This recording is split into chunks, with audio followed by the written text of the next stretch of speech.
So when I first started going to go searching how to get my A&P, I went to the nearest community college, and I was at Davis Mountain at the time. And I went to Pima Community College to get, how this A&P, you know, just to understand what it is and how to obtain it. So when I went there, I got a tour, started talking to the instructors there, and um, trying to tell me that I had to go, do this 2 year, 24-month deal. This is a few years ago. It's 2017 maybe. And as I was doing more research, I discovered that I already have the experience. I already come with uh, eligibility to obtain my FAA authorization, which we call tickets. It's like a common thing to say. So when I was doing my research, I found out about a 2 week crash course that a lot of people weren't talking about, and much less even the A&P. So this is me going through the discovery and figuring out what to do the best efficient way to do to minimize school. Because I went into the military because I didn't want to go through school. Didn't have fun. Don't enjoy that kind of structure. I love learning. I love learning things that's pertaining to my job, but not as far as, concepts that or going through the extra classes that I didn't need to. Let's put it that way, right? So, I now that I started, go to maintenance prep schools and helping others start their own, teaching instructors, I I wanted to,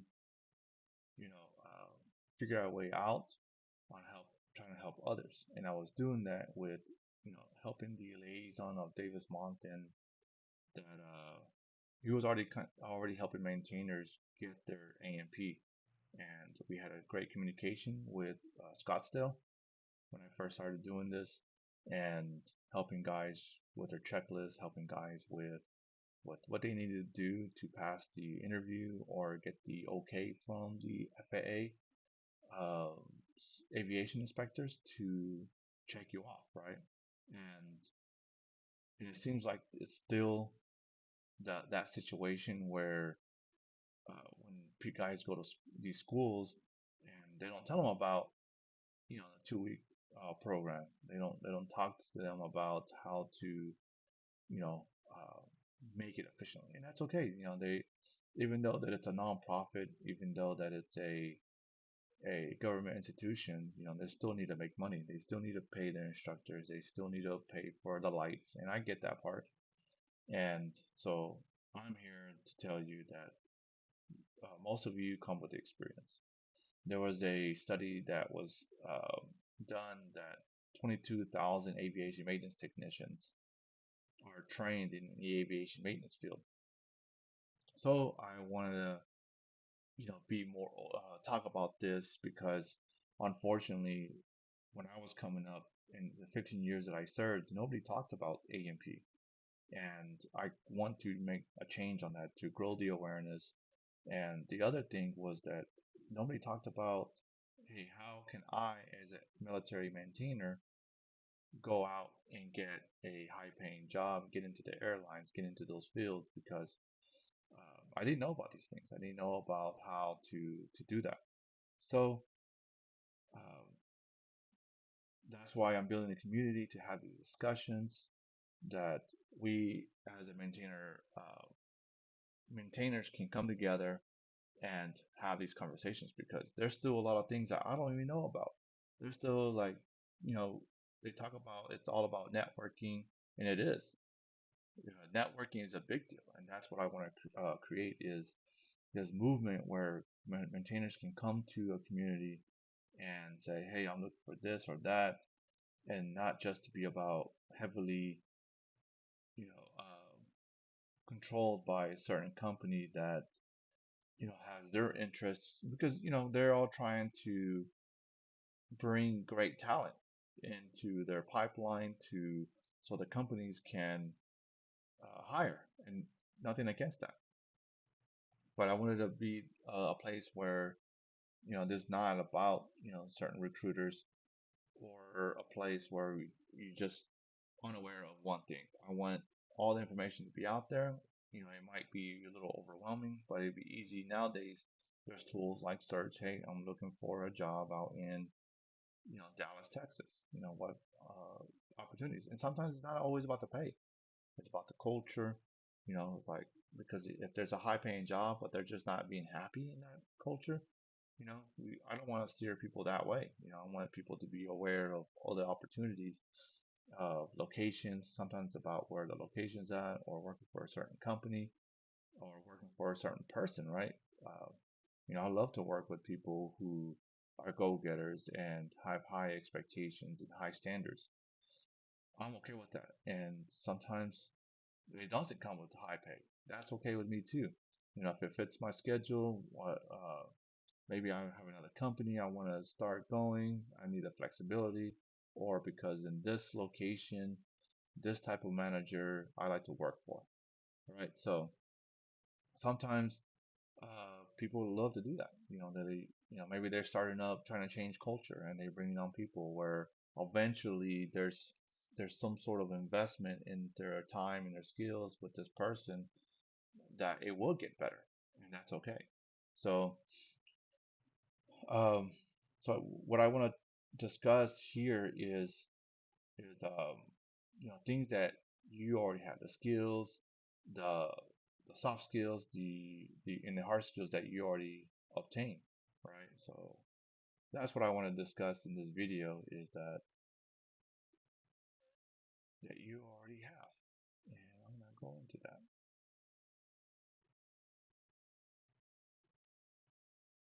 Is that the secrets that you people probably didn't tell you, right? And that one is leveraging your own skills that you already obtained from the military, right? You know how to turn a wrench. They teach you how to do that stuff. And there's a lot of things great things that the military did during your training and your own, once you got done with training, you also got put in position. You're maintaining already a $40 million aircraft, right? If you worked on F-16s, and it might be more, like $100 million F-35. And there's, an experience with that too. It is the mindset, right? Where you're in charge of this aircraft as a crew chief, right? Or a couple $1 million engine that you're in charge of to maintain, things like that. So I want to put you in the right mindset that, hey, with these skills, people are looking for you. Employers are looking for you. And when there's employers specifically looking for this type of skill, they want you on your team because they can, also, if you allow yourself to be molded into doing working on this type of aircraft, right? And they got their own systems and they got their own way of doing things, right? And but the majority, the core is there. You already have experience and you have a certain mindset because you've gone to deployments, you've gone to TDYs, you've gone to harsh conditions. Catching an let's say F C-17 in the middle of some unknown place. Yeah, it's just dirt. So you have to come with that mindset of like, hey, this is part of the job. It's gonna be. You gotta learn to be flexible. That's the part, right? Be a better word would be adaptable. And you guys come with that because it's kind of like the old saying. It's hard to teach an old dog tricks, and you guys have to be adaptable, and that's a great skill. Other than just turning a wrench, there's always constant changes. There's always to some most of the time it's for the better, and you don't see it right away, but sometimes it's it happens. They try something and it doesn't work, but you're adaptable to learn something new, to learn a better process, right? And you have the voice as well to speak up and say, hey, that just doesn't work, or be direct because you have to be direct in aviation maintenance. So that's what I want to put out there is you come with experience, and that's one of them, right? Not besides just the training, but there's a certain mindset that you come with, right? And the one things that nobody's talking about, and military leaders are starting to be aware of this a little more, but it still gets pushed that you need a bachelor's, you need to get that while you're in because they pay for it already, right? You can get it afterwards as well, but you want to do it while you're in. Use all the resources and get your degrees, get your certifications while you're in. And I just want to say that your degree doesn't sign off jobs, doesn't sign off like some people will say discrepancies on a plane's logbook, right? The only credential that will help you to do that are, mostly of these discrepancies would be your A&P. Like you would have to have your A&P signed off by an A&P on several tasks, and that's the most important credential in aviation maintenance is obtaining that. So if there was anything that if you, let's say you don't go to school, but you need to get something that's going to elevate you on the civilian side, and that would be your A&P, airframe and power plant certification. Okay, so that's a secret that really nobody it wasn't told to me. We get out, we get this experience, but nobody talks about, and it's okay. Military leaders, they're a lot of them are not aware of it, right? So, but in aviation maintenance wise, that would help you elevate, open much more doors to you, uh, more opportunities open up to you once you obtain this credential. And I've seen it open up to not just in aviation maintenance, but let's say you're trying to get a job at a firm where uh, they work with contractors in aviation maintenance, and so having a subject matter expert on their team would help you because you come with experience and credentials, right? That because that credential gives you a baseline, right? Like how much knowledge you know. That's how they civilians see it. And if you have a good baseline, you went a little further beyond the minimum requirements, because you can get a job without your A&P in civilian life too. It's just opportunities open up, and employers get a good baseline of what you know, and just the uncertainty helps with the employer with certainty that you got that certificate. Okay, okay, we got a good baseline, and that helps with that uncertainty. And then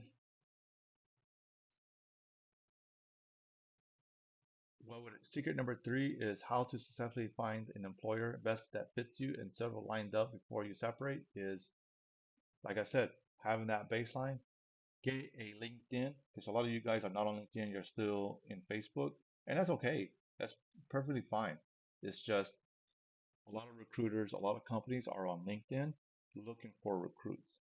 So if you get yourself on LinkedIn and you put on there you have an airframe and power plant, guess what these recruiters are doing? Typing away looking for A&P. And if you have that on thing, they're gonna come find you. And that's a secret that nobody's talking about. A platform where it's a little more, a lot of professionals on there. And guess where these recruiters or there's, director of maintenance are looking? They're looking on LinkedIn just to find other A&Ps. It's like, yeah, there's Facebook groups and all that jazz, but that's another place where you can improve or just another pool of the type of people that they're looking for. And it is, I'm in the world, so I see a lot of recruiters on there looking for guys like you. And one of the things they're teaching to college students is to get on LinkedIn. So just like these are being taught in the colleges, you yourself need to get on LinkedIn and and use that power and leverage that power of LinkedIn to find a place because they're gonna reach out to you. They're gonna find you. You're gonna find some ones that are not a good fit for you, and then maybe you'll find one where it's like, hey, I need you to run my factory of this place. It has nothing to do with aviation maintenance, but they like your leadership skills. They love your experience because that can apply to their factory. And if you watch the video I made with Adam Beal, is that that's exactly what happened to him. This is where this knowledge is where I'm getting it from is from having that conversation with him. So having that opens some doors. that A&P, and being on LinkedIn is gonna open up to more opportunities, right? So those are the three secrets that I want to give you, and hopefully that helps you. Just get those. These are the core, the basic things that can make it very efficient. If you don't like college, get your certificate. Spend 2 weeks at a college course, or not a college course, but at a program where they provide this. Some colleges have it. I'm currently working with a community college that values military maintainers and want to see you go further past the A&P. It's like maybe you need to knock out some college courses, right? They can provide that too. So collaborating with them is going to help out military maintainers who want to level up, or hey, I just want to get an A&P. Okay, cool.